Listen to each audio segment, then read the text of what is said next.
The session will come to order. What I am insulted by is by the words here said about the courts. The courts didn't ask to hear this piece of legislation.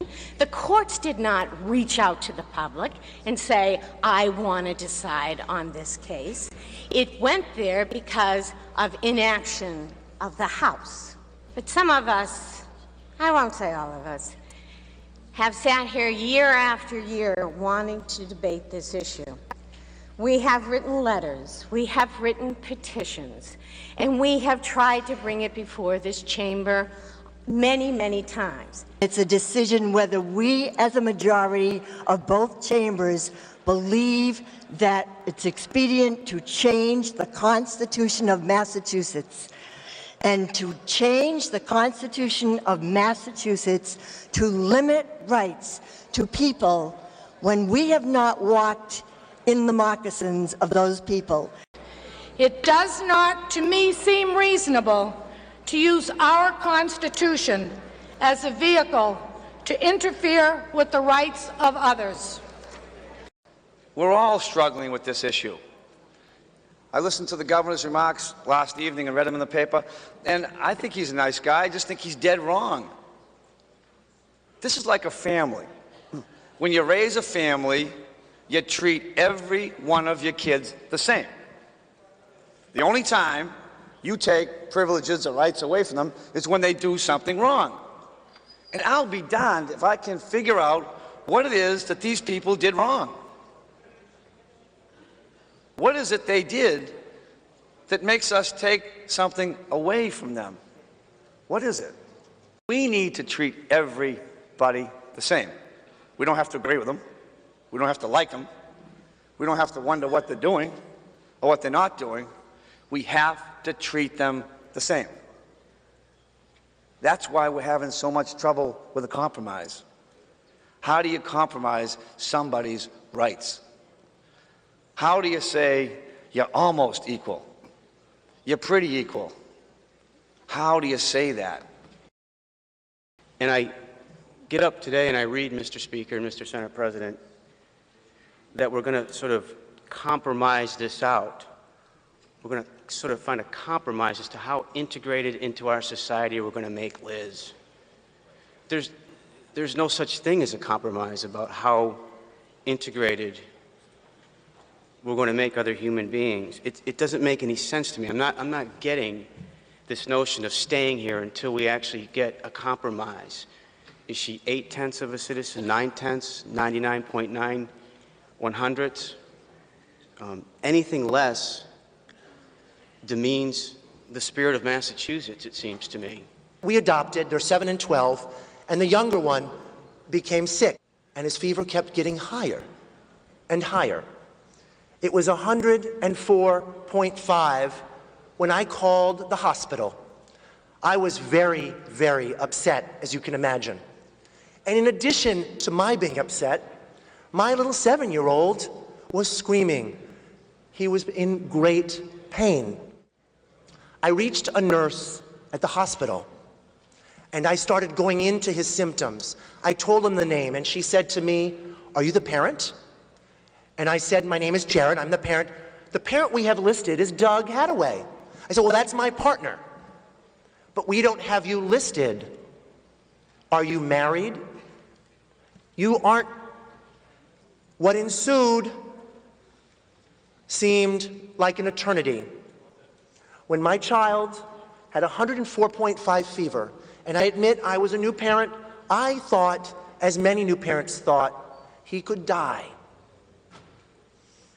on my watch while I was fighting with a nurse over whether I was his parent or not. Children do get sick. Their parents need to be treated as equals to other parents in advocating for them. Marriage makes this possible. What we are being asked to vote on has language in it that it is in the best interest of children for a marriage to be between a man and a woman. That's what you have in front of you. Let me draw upon my experience. I have been a family lawyer for 30 years. Let me tell you what's in the best interest of children: stability, continuity. If you strip away the rights of those parents who the courts have allowed to adopt, be they gay or foster, you are hurting children. You are not doing in their best interest. Many, many adoptions are single people. They're not gay.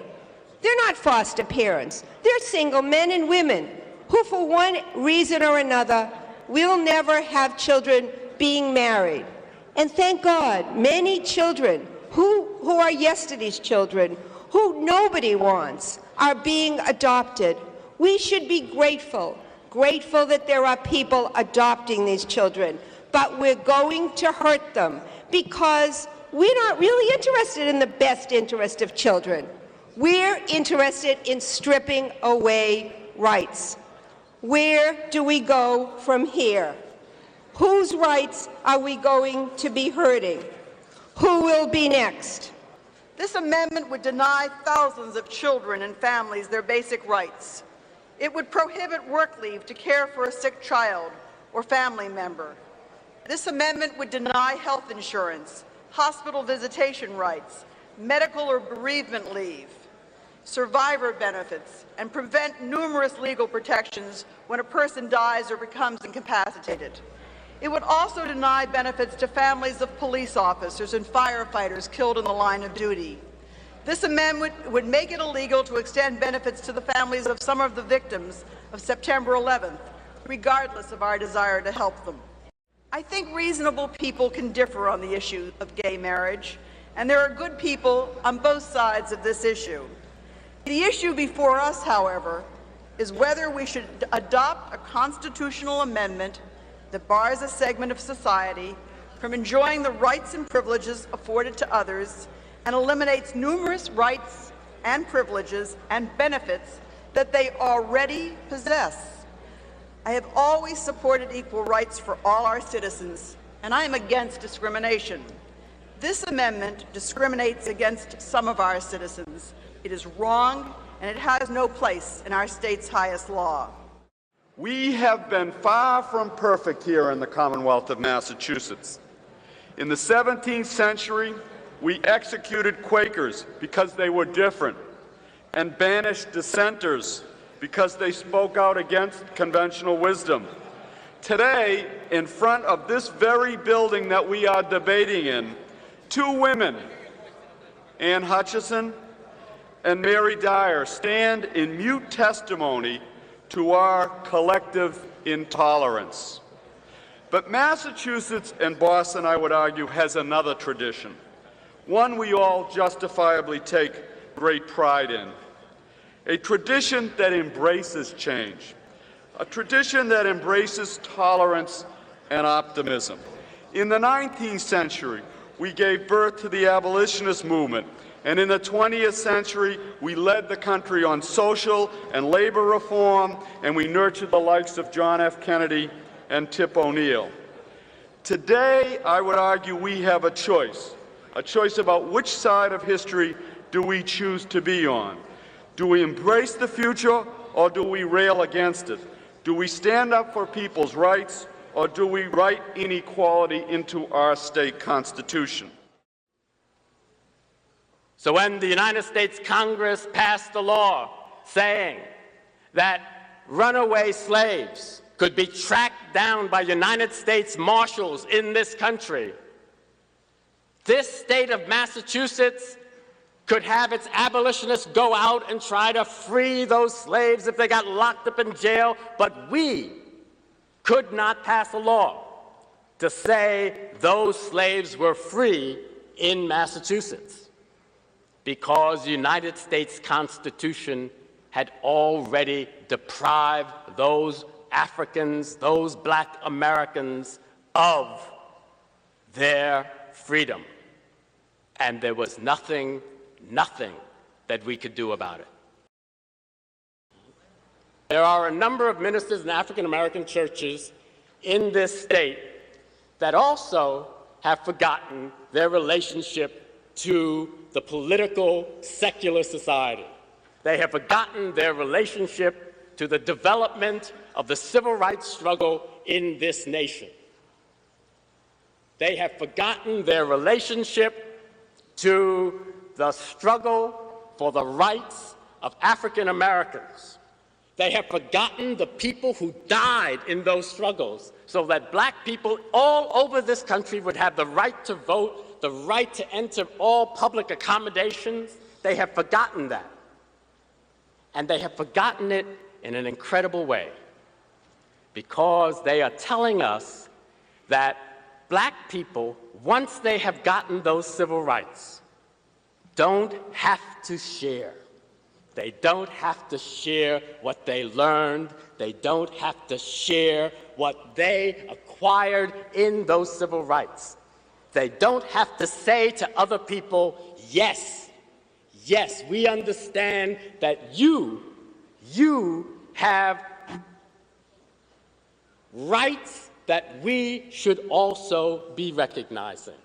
And I say to any of the leaders of African American churches in this state that have taken that position, and I am betting that they are not most of them, but I am saying to that small group of leaders who have taken that position, shame on you. Shame on you. There has been a considerable amount of debate about whether this is a civil rights issue or not. For me, it is a civil rights issue. It is a civil rights issue because I understand the institution of marriage as being a civil institution as well as a religious institution. I am convinced that we should make no regulations about religious organizations' understanding of marriage. But marriage is a civil institution as well. And it is that civil institution that creates the benefits that we have written into our law. No religious institution creates a set of benefits for all married people. When married people get certain benefits, they do not go to their religious institution to collect those benefits. They collect those benefits from us. They collect those benefits from government. It's government that protects those benefits. That's the civil marriage that we define. And that is the question that is before us. Should everyone, regardless of gender, be able to choose their partner in that civil marriage relationship? Should everyone in Massachusetts have the liberty to choose their partner? I rise to oppose the amendment that is presently before us. I know that it is labeled a compromise. And Mr. President, I do not believe that we can compromise on people's rights, on their civil rights. Mr. President, I do not believe that we can compromise on people's equality. Mr. President, I do not believe, and my colleagues, that we can compromise on fairness, on votes of fairness in this body. And I especially do not believe that we can compromise within our Constitution, our basic sacred Constitution. This is a day that I never imagined would come. But I always knew that if and when it did, that I would be standing on the side of equality and justice in support of our Constitution. When I came to the Senate in 1993, I made but one political promise, and that was to do whatever was necessary to protect the rights of each of my very diverse constituencies without ever disrespecting the rights of another group of my constituency. Equal can only mean one thing here: full extension of all the rights and privileges and benefits of marriage. I implore my colleagues to reject this measure and ask that we could get on with some of the very, very, very important business of this Commonwealth. I feel that any law-abiding citizen of this Commonwealth and this United States should be able to marry someone who is their best friend and their soulmate if they so choose. And honestly, I also feel, who cares? I mean, who cares if gay people want to marry each other? Who am I to tell two law-abiding, consenting adults who they can and cannot love and who they can or cannot elect to spend the rest of their lives with?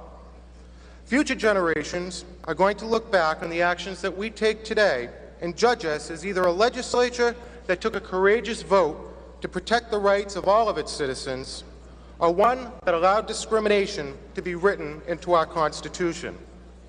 I, for one, will not vote to rewrite our Constitution to make gay and lesbian couples and families second-class citizens. The Constitution is the document and the only document that protects the minority from the majority. It is the only document that has protected the Catholics throughout the years. It's the only document that has protected the Irish throughout the years. It's the only document that has protected blacks and minorities. And now it's being asked to protect people of a different sexual orientation than the majority. And it's being asked we're being asked to take an extraordinary step by the very people and the very church and the very same groups that have been afforded protection to recognize what they see as marriage. In the Catholic Church, if you get remarried or divorced, the Catholic Church doesn't recognize that second marriage. Would they like us to pull the Constitution back and tell them what marriages they will afford or what marriages they will recognize? This Constitution protects the Catholic Church. It protects my faith. Do not be fooled by the amendment that is pending before us. It is a smokescreen. It is illusion. We cannot adopt a simple DOMA, which this amendment is, and at the same time in that amendment authorize a statutory civil union that is in direct conflict with the language of DOMA. It is totally inconsistent. The language of the marriage definition assures that really no civil union could ever be adopted in Massachusetts. The Commonwealth of Massachusetts has never said no to those who are unrepresented, discriminated against, or mistreated. This vote today is no less than a reaffirmation of our own history. We can shirk our responsibility to be leaders, or we can join our forebears and accept it. And as a Catholic, my faith tells me I must fight for the equality of all. However, the Church has also been telling us to fight against the rights for same-sex couples. But I believe that Father Joe, Father Dave, and Father Paul, those priests who helped shape my youth and build my foundation, would be disappointed in me if they knew that I even considered supporting an amendment that was going to take away rights from a minority group within our Commonwealth. To love one's neighbor as myself goes well beyond tolerance and requires us to truly embrace the fullness and humanity of each person. It is within this spirit and this understanding that I cannot bring myself to affirmatively vote to reduce or deny someone else's equality under the law. The split in public opinion on these issues is generational. Older voters vote overwhelmingly against extending rights to gay men and lesbians. The younger generation is overwhelmingly in favor. We could put this on the ballot, have it decided by a very tiny majority, and then have a situation where 5 to 10 years from now, we have a clear majority in the Commonwealth against it, and then we have to go through the cumbersome process of changing the Constitution to bring it back into line with public opinion. I respectfully suggest, Mr. President, that is something we should not do. People don't want to walk around their community with a cast on their forehead or a star on their lapel, as has happened in this world over the years, and it shouldn't happen in the Commonwealth. There are very important intangible benefits that people get, that our citizens get from being married. Those benefits should be available to all of our citizens.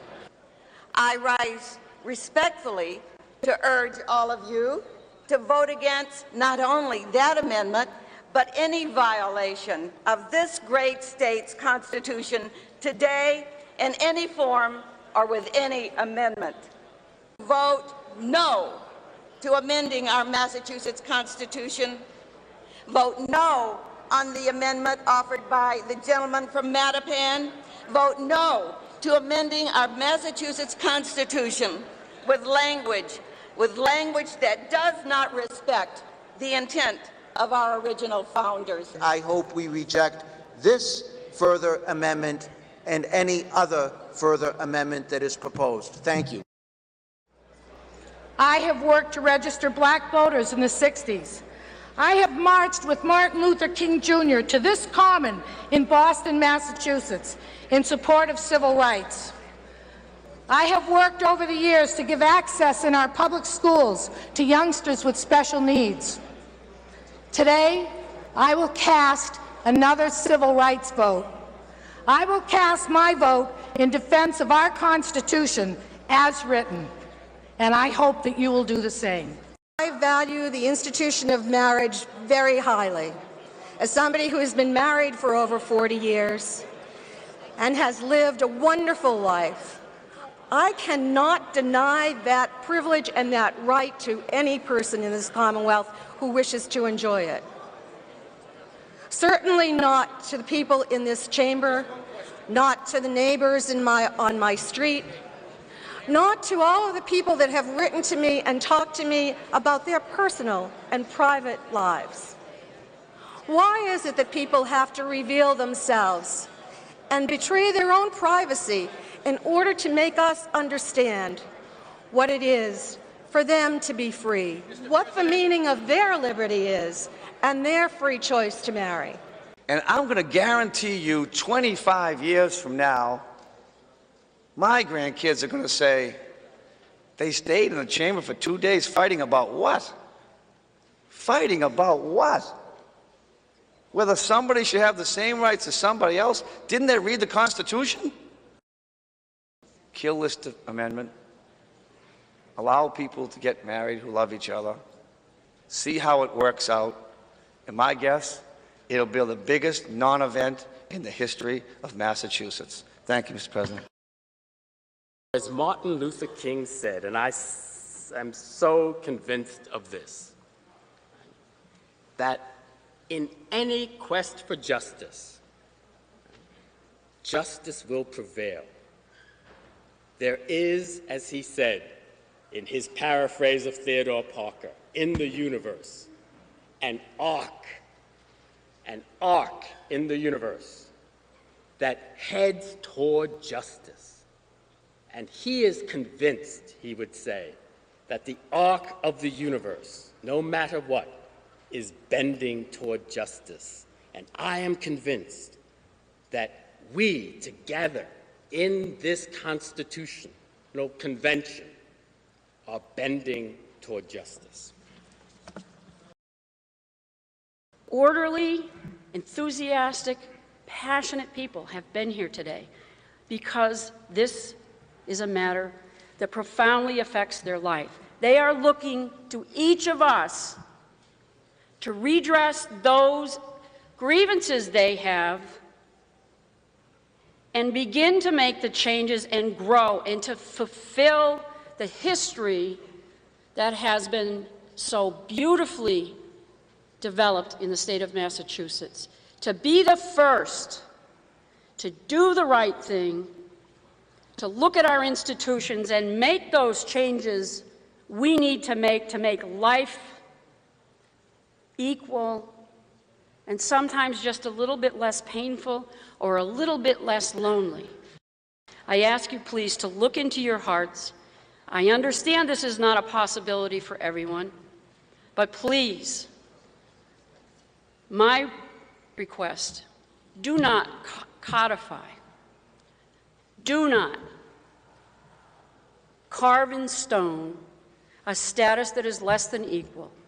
Civil unions is a very, very wonderful concept. It's not enough. We've all learned that over the last couple of years. And it is something that would be carved into the Constitution, and it won't fit the need that's there. So let's do the right thing. Thank you, Mr. President. Thank you all for your incredible courage and your leadership.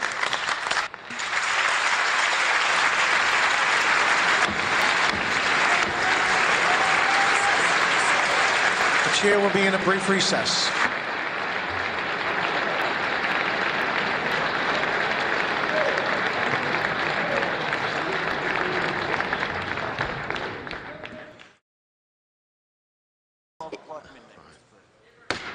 I have just been informed by the clerk that it is now 12 o'clock midnight. Is there an objection? Chair hears an objection to continuing the business of the Constitutional Convention.